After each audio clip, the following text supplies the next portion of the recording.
So my name is Jennifer, and I am a survivor of familial sex trafficking, and I was also labor exploited. So my trafficker owned a bar restaurant and for several years and trafficked me out of that, had me working as a waitress, which was the trafficker's way of like promoting me, on display for the customers that came in. And what did my trafficker get in exchange for selling me? It was drugs, alcohol, services, for example, free bartending for his bartender. So this is a thing. I mean, this really is happening. It's horrific to think that this is happening to children, not by their family, right? But imagine being born into this, where, as it was stated earlier, this is generational. So it happened in the generation before me, and on and on and on. Because I've done some investigating, I've asked a lot of questions, and I've gotten a lot of really good information because I had to figure out, why did this happen to me? How did this happen? And I did discover it did not start with me. So that is the truth. And let me see here. And the term normalization, I also heard too, and that is so true for us. If we're born into it, and I was born also into domestic violence, so I witnessed violence with my parents, and I suffered through their divorce as well. All these things. Oh, and I was also exposed to pornography as well. So thankful, John, for the work you're doing. All the men that are confronting this, it's incredible because porn, it was a key player in grooming me. It was the number one tool, and it was a teaching tool to teach me how to behave and how to look, how to behave, how to treat the men. And as children, we naturally want to please our parents, right? So whatever made them happy, that's what I sought. And it goes without saying, it's our food, it's our shelter as well. So it's survival. We have no choice about this. Until, if we survive, so many don't, but if we survive, then we got to begin to do the hard work of facing what happened to us in order to break that generational curse. And I can honestly say I'm doing that work. And I'm so thankful. Yeah, and that's only by the grace of God alone. And recently I have gone to the next generation after me, and I have informed a family member of what happened to me, and now that person is protecting their kids from my trafficker who is still alive. So that's how we break the bond. Those that happen to us is we tell the truth even in our family systems for the younger, the younger generation. Okay, I said way too much to start with. Here we go.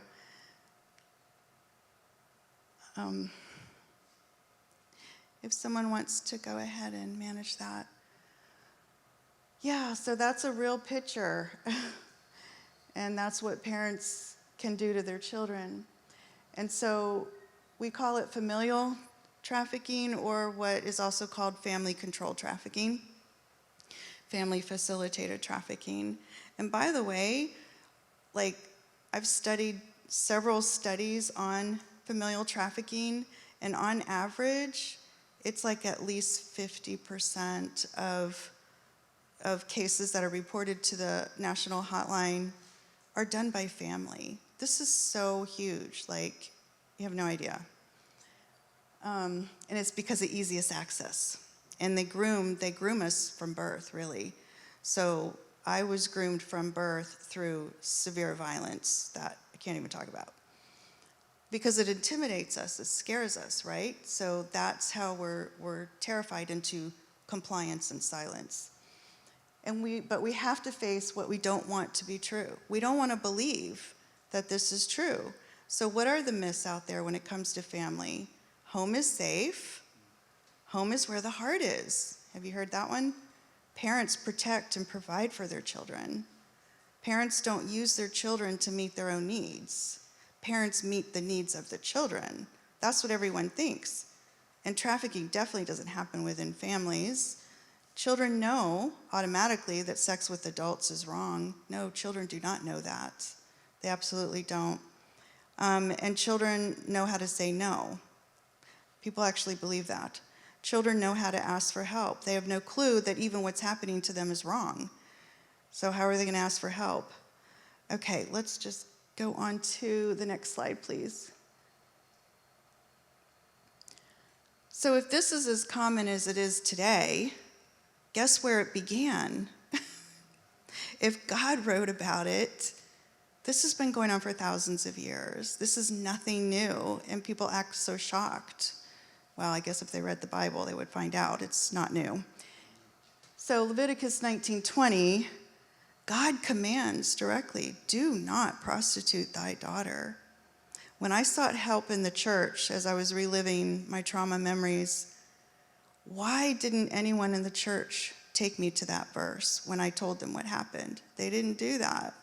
So it's my job to say, this is what God says. Okay, next slide.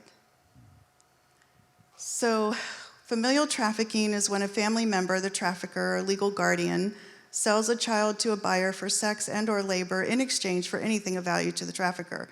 Some things of value are money, drugs, alcohol, paying off a debt, rent, food, services, power, control, purpose, and a status within the community.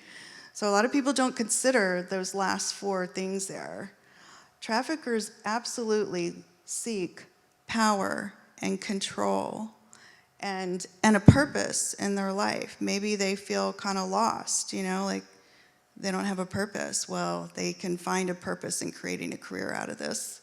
So that's very important to them. And one of the things that my trafficker got out of it was popularity. So they got a lot of friends. Okay, and as I understand it, I don't know if this has changed yet, but the law apparently only responds to concrete evidence, such as money and drugs as the exchange, not like power and control, even though I think that should apply. Familial traffickers can be absolutely parents, grandparents, aunts, uncles, cousins, siblings, step-parents, foster parents, house parents. That's what they're called in children's home, is house parents, etc. I know lots and lots of survivors, and I know someone who was trafficked by her grandfather. I know someone who was trafficked by her brother, someone by her mother. I mean, it's a family business. I mean, if this is generational, then it makes sense, right? That multiple family members would do this to their children. So here's the real truth to bust those myths. Family is often the most dangerous place for a child. And that has to be accepted. Next slide, please. So I'm going to introduce Isabel, trafficked by her mother. This just came out September 23rd, 2025. I'm so thankful she is speaking out. She is a Tampa Bay, Florida woman. She's sharing her story for the first time 8 years after being rescued from a human trafficking ring. Run by her own mother, Isabel Hughes was just 16 when she was trafficked from her home after her mother posted ads for sex on Backpage. 9 men and her mother were arrested in a 2017 sting. Now she is only 25 years old, and she is suing Backpage, Salesforce, and others that she says enabled her abuse. Isn't that wonderful? She's going for it, and she's being taken seriously. And she was rescued out. I believe she was 16. Her mother trafficked her for like 7 months, but 7 months of unimaginable horror. Okay, next slide, please. So there's a picture of that precious baby. I mean, just look at that face. And all the children are that precious. I love her quotes. I mean, I couldn't say it any better. Something like this, she says, it ruins you. It destroys your life. To come back up from it is so incredibly hard. I'm not young anymore, and I'm still working through it. I still go through flashbacks, severe flashbacks. This in family trafficking, especially when it happens for years and not just like an isolated incident, it really is recovery for life. I mean, I can say that now because of where I'm at in my life. I spent so long, she says, so much of my time and so many years wanting to kill myself because of it. Yeah, that's a huge reality. Because of having to remember what these men and what my mom did to me. And so, in the field of psychology and psychiatry, if they don't understand this kind of trauma, really sexual abuse of children in any of its forms, then the presenting trauma symptoms are going to be basically labeled like you're crazy. They've got 1,000 labels of all these mental illnesses, right? And then how do they fix that? They drug them. Well, guess who else drugs us? Our traffickers.